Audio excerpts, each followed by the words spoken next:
Before I came across Acts of Confidence, I was tinkering along quite nicely, thinking I was fabulous enough and doing all the things in the world I should be doing. And I guess being a little self-assured about, you got a good job, you got a good income. You kind of thought it wasn't for me because I was cruising along quite fine and very confident, or so I thought, with what I was doing.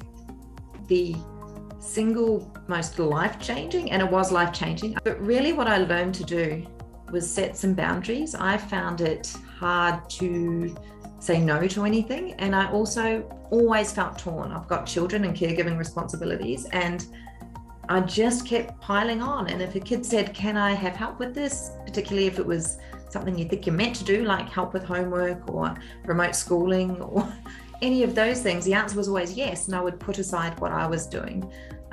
Same with friends or acquaintances that said, can you help me with the thing? Always I'd want to help. And what I meant is I was giving away my time and not allowing myself the freedom and the space to do the things that were really important to me. So I didn't even realize I was low in confidence to say no and set the boundaries until going through the course. And gosh, I reckon I've kind of doubled the amount of hours I've got in a day now. That's kind of the flip side to setting my own boundaries, was asking for help.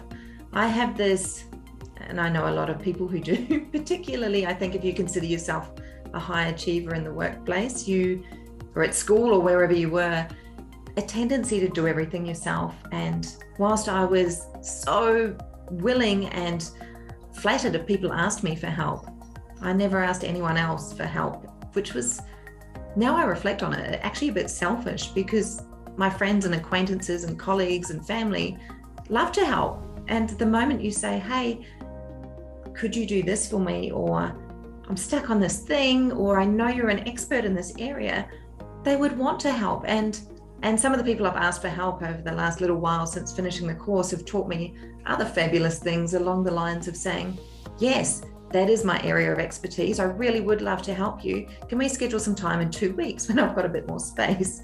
So whilst they were helping me with these like really specific things, they were also role modeling really great ways of protecting their own space and setting boundaries as well. I went into the journaling going, you want more time from me, doing a thing. I was a little bit cynical, I won't lie. But also I think that was a bit fearful because I didn't have enough time, I thought, to shove this into my kind of manic day. But upon setting boundaries, I found I did have some more time, and having a cadence and a rhythm whereby I just had this piece of time each day for me to kind of scribble, doodle, draw.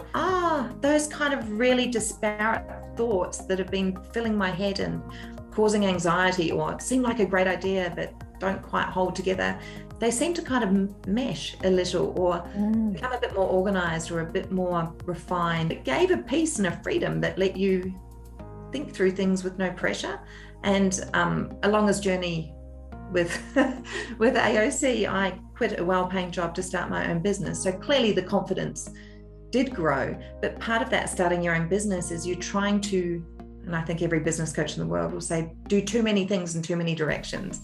And journaling really helped me to kind of pull that back and refine what it was I wanted to do and what outcomes I were after.